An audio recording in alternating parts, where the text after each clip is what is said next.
खुदा बाप, खुदा बेटे, खुदा रूहुल कुद्दस के नाम से आमीन। तो नाज़रीन, मैं हूँ महनाज।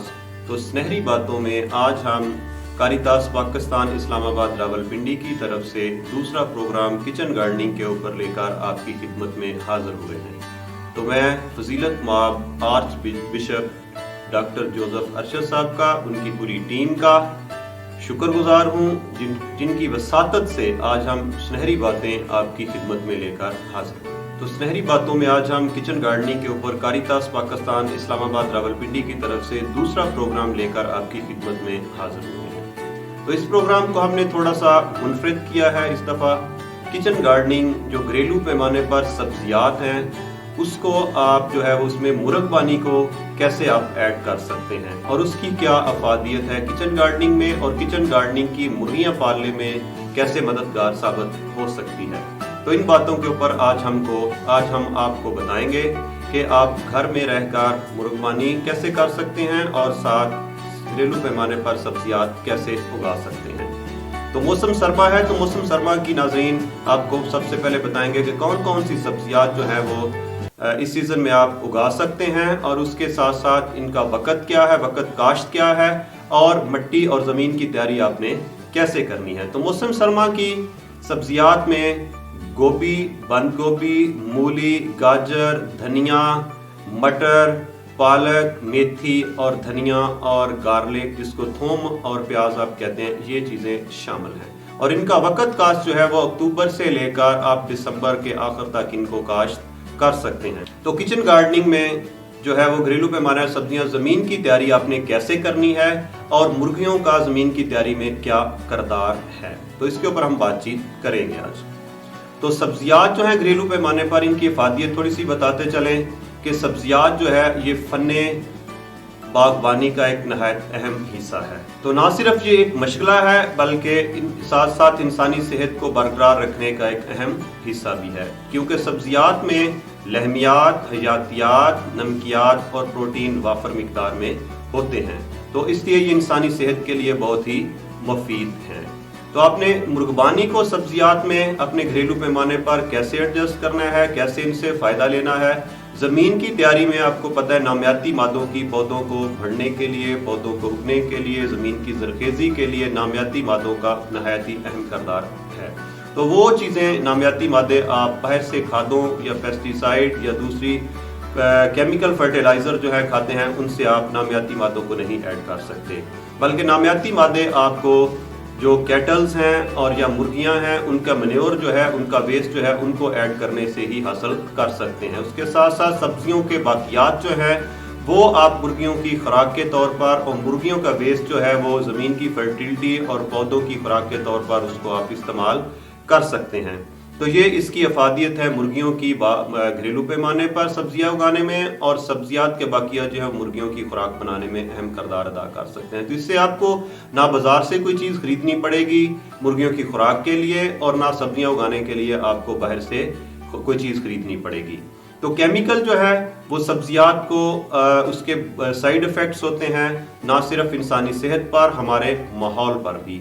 तो इससे जब आप फर्टिलाइज़र, ऑर्गेनिक फर्टिलाइज़र आप इस्तेमाल करेंगे, मुर्गियों की खाद से कंपोस्ट बनाकर इस्तेमाल करेंगे, तो आपकी फसलें जो हैं वो पौधे, आपकी ज़मीन जो है, मिट्टी जो है वो भी ज़रखेज़ होगी, और आपके पौधे जो है वो भी अच्छे बढ़ोतरी करेंगे, और उसके साथ साथ आपको सेहतमंद सब्जियां भी अपने घरेलू पैमाने पर इस्तेमाल करने के लिए मिल सकेंगी केमिकल से पार। केमिकल जो है जब सब्जी आप इस्तेमाल घर में आप जब इस्तेमाल करते हैं तो उसकी इतनी बैड स्मेल होती है जो ना सिर्फ आप केमिकल इस्तेमाल करने वाले को बल्कि घर में जो दूसरे अफराद हैं उनकी सेहत के ऊपर भी असर अंदाज होती है। और आज हम दूसरा ये भी बताएंगे कि माहौल को जो है वो साफ रखने में मुर्गियों का किचन गार्डनिंग में क्या किरदार है। जैसे मैंने पहले बता दिया है कि सब्जियात के ऊपर पेस्टिसाइड, फर्टिलाइज़र जब आप यूज़ कर सकते हैं तो हमारा माहौल जो है वो भी पोल्यूटेड होता है, हमारा माहौल जो है वो भी ख़राब होता है। तो जब आप इन चीज़ों का इस्तेमाल नहीं करेंगे अपने घरेलू पैमाने पर सब्जियात उगाने में, तो आपका माहौल जो है वो भी बेहतर होगा, उसमें मुज़र असरात जो हैं खादों के, पेस्टिसाइड के, वो नहीं आएंगे। चलिए, तो हमको ये भी बताते हैं थोड़ा सा कि देहातों में या शहरों में जो है वो मुर्गियां पालने से घरेलू पैमाने पर सब्जियां तो उगाने से आपकी लाइवलीहुड कैसे बेहतर हो सकती है। तो अगर आप इसमें मुर्गियां भी ऐड करेंगे तो आपको अंडे और गोश्त, ताज़ा अंडे और ताज़ा गोश्त आपको मिलेगा। उसके साथ साथ आपकी इनकम जनरेशन होगी, उसके साथ साथ फूड सिक्योरिटी होगी, और उसके साथ साथ आपको क्या मिलेगा, आपकी डाइट में डाइवर्सिटी मिलेगी, जिसको डाइटरी डाइवर्सिटी बोलते हैं, वो भी आपको मिलेगी। कभी आपका दिल किया अंडे खाने को, अंडे पकाने को, गोश्त बनाने को, तो वो आप बना सकेंगे। कभी आपका सब्जियात खाने को दिल कर रहा है मुख्तलिफ किस्म की, तो वो आप ताज़ा सब्जियात जो है वो अपने बगीचा से हासिल कर सकेंगे। तो ये आपकी डाइट में भी एक डाइवर्सिटी आएगी। मुर्गियाँ जो हैं वो ग्लोबल वार्मिंग को रिड्यूस करने में या कम करने में किस तरह अहम किरदार अदा करती हैं दूसरे जानवरों के, कैटल्स के मुकाबले में। तो मीथेन गैस जो है वो आपको पता है, इसका एमिशन जो है वो बहुत ज़्यादा है, ग्रीन हाउसेज इफेक्ट की वजह से है, और दूसरी जो गैसेस हैं उसकी वजह से हमारा माहौल बहुत ज़्यादा पोल्यूटेड हो चुका है। तो मुर्गियां जो हैं पालने में उसको भी कंट्रोल करने में अहम किरदार अदा करती हैं, क्योंकि मुर्गियां जो है, एक बर्ड जो है पूरे साल में जो है वो 0.57 पाउंड जो है वो पूरे साल में ऐड करता है। तो उसके मुकाबले में एक कैटल जो है, डेयरी कैटल जो है वो 185 से लेकर 271 तक जो है पाउंड्स पर ईयर जो है वो ऐड करता है। तो क्योंकि कैटल्स जो और मुर्गियां जो है वो प्रोटीन का एक अहम सोर्स हैं, तो दूसरे कैटल्स के मुकाबले में मुर्गियां जो है मीथेन गैस माहौल में कम ऐड करती हैं। तो नाज़रीन, मुर्गियों को जो है वो आपके घरेलू पैमाने पर जो सब्जियात उगाते हैं उसमें ऐड करने से, जैसे हमने पहले भी कहा कि एक तो आपको फर्टिलाइज़र दस्तयाब होगी, ऑर्गेनिक फर्टिलाइज़र, दूसरा आपकी वेस्ट रिडक्शन होगी, आपका सोशो इकोनॉमिक जो है वो स्टेटस जो है वो इम्प्रूव होगा, और उसके साथ साथ आपको फूड, क्वालिटी फूड जो है वो घर के ऊपर ही दस्तयाब होगी। क्योंकि जो चिकन इसका मुर्गियों का वेस्ट है, इसमें दूसरे कैटल जो हैं उसके मुकाबले में फास्फोरस, नाइट्रोजन, पोटासियम जो है वो उनसे ज़्यादा मिकदार में दस्तयाब होती है। तो इसलिए जब ये मन्योर इसका आप अपने बगीचा में, अपने घरेलू पैमाने पर जो सब्जियात उगाते हैं उसमें ऐड करते हैं, तो आपकी डिपेंडेंसी जो है फर्टिलाइज़र के ऊपर वो बहुत हद तक कम हो जाती है। आपके अखराजात जो है वो बिल्कुल कम हो जाते हैं। फिर उसके नेचुरल इंसेक्ट कंट्रोल के लिए, जिसको हम बायोलॉजिकल कंट्रोल कहते हैं कीड़ों का, उसके ऊपर जो है वो उसके लिए जो है ये बहुत ही फ़ायदेमंद होती है। अगर आपकी सब्जियात के ऊपर कीड़े आ गए हैं तो आप अपनी हैंड पिकिंग तरीके से भी वो कीड़े पकड़कर आप अपनी मुर्गियों को डाल सकते हैं, या अपनी मुर्गियां जो है वो 10 मिनट के लिए उन पौधों के ऊपर अपने बगीचा में छोड़ दें, तो वो कीड़े खुद ही जो है वो खा जाएंगी। तो कीड़े जो इनको वो मुर्गियों को बहुत पसंद हैं, तो वो कीड़े खुद ही खा जाएंगी मुर्गियां। तो इस तरह आपको पेस्टिसाइड की, हर्बिसाइड की स्प्रे की ज़रूरत नहीं पड़ेगी। अगर आपके बगीचा में जड़ी बूटियाँ उगाई हैं तो आप उनको तलफ करके आप अपनी मुर्गियों को डाल सकते हैं, क्योंकि मुर्गियां जो हैं वो पत्तों को या सब्ज़ चारा या सब्ज़ पत्ते खाना बहुत पसंद करती हैं। तो ये फ़ायदे हैं मुर्गियों के आपके अपने बगीचा में उनको ऐड करने के। फिर उसको आपको अंडे, गोश्त जो है वो ताज़ा दस्तयाब होगा, एक प्रोटीन का सोर्स होगा आपके लिए। कारितास पाकिस्तान इस्लामाबाद रावलपिंडी जो है वो किचन गार्डनिंग को प्रमोट करने में बहुत ज़्यादा अहम किरदार अदा कर रही है, बहुत ज़्यादा वर्क कर रही है उनकी पूरी टीम जो है इस काम को करने में, ताकि लोग घरेलू पैमाने पर सब्जियात उगा सकें और ताज़ा सब्जियात खा सकें।